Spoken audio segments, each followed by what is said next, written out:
Hello and welcome to the episode The Fortuneteller.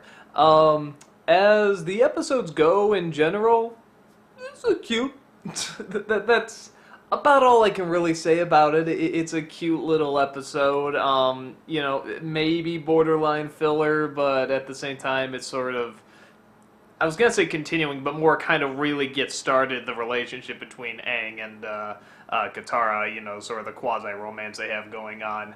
But it has a few other things on top of that. I think it has some interesting messages about, fate, and faith, and what you put, the most stock in, and destiny, and how much, you make for yourself, and how much is just life, and blah, blah, blah. So the story of this one is they find this town that's, where everything in this town is sort of run by this fortune teller, in a sense.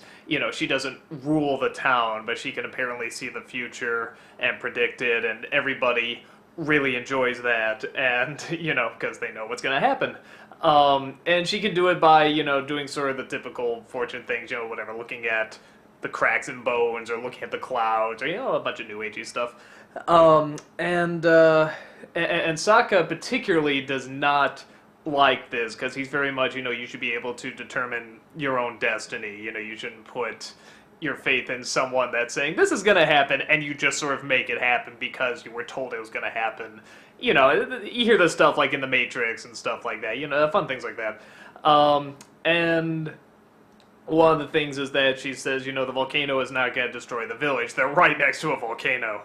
And the volcano starts to erupt, so Aang and Sokka determine, well, okay, she must be wrong about this, so we have to change it. So they, very cleverly, I like how Aang and Katara, they use the airbending and the waterbending to manipulate the clouds to make the fortune teller see something else. That's very smart. Yeah, I like, using what you have, in different ways, so that's very, very clever. The fortune teller sees it, says, oh no, it says death, we have to do something about it. So now everyone will listen and, try their best to avoid the volcano, or do something about it. Because before they were saying, oh, but the fortune teller said the volcano won't hurt us at all, we don't have to do anything. So it wasn't until they changed it, they decided they do have to change stuff, and they create this little path, and the lava comes through and doesn't hurt the town. So the fortune teller was still right. But, at the same time, they did have to do something about it. So that's a good mix. I like that. I think it's a good message to get out to people, and kids and stuff. The other thing they're sort of building up is that, like I said, there's this kind of romance you could obviously see blooming between Katara and Aang.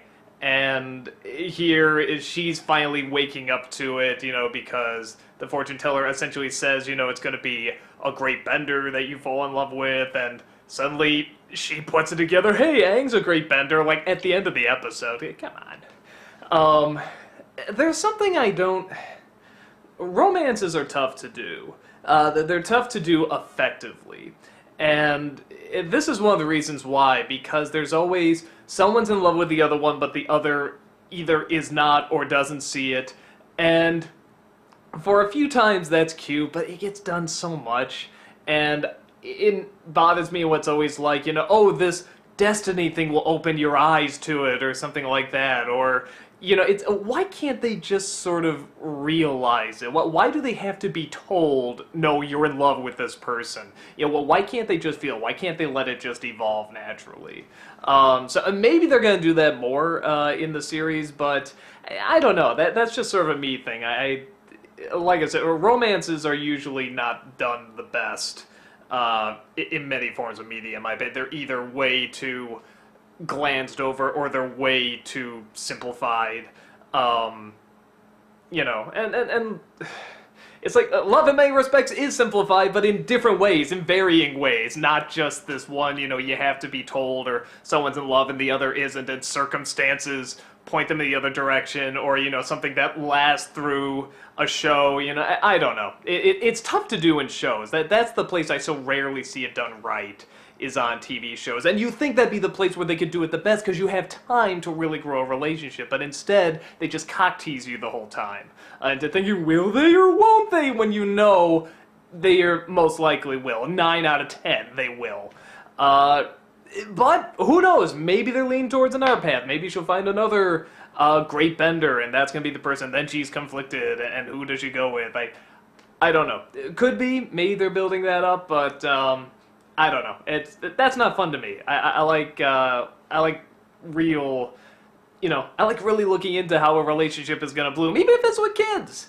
I think, in fact, it's even more interesting if you do it with kids. So I don't think they need to rely on that. But the only other thing I'll say about this episode, there's like this one character, this little girl has like this big gap in her teeth. It's just fucking adorable in the show. This is like the cutest kid in this show, and she has a crush on Aang, and it's constantly trying to get his attention while he's constantly trying to get Katara's attentions. Sort of a, not really a love triangle because it doesn't come back, but you know what I mean. So yeah, that character really stood out, and I thought was a very very cute and very funny. Aside from that, yeah, not too much else on this one. Like I said, just sort of a very straightforward, basic episode. Just, again, once in a while we need a break from the Fire Nation and the chase. So I'm never one of those people that's like, come on, get back to the story all the time. It's like, no, we need these. I totally acknowledge we need these, because if you do keep coming back to the chase the whole time, you're just gonna get tired of the chase. You're gonna get tired of him always getting away or getting captured and then getting away. So, you need these variations. So I totally get it, and it's a cute little episode. So, yeah, that's all I gotta say about that one. Later.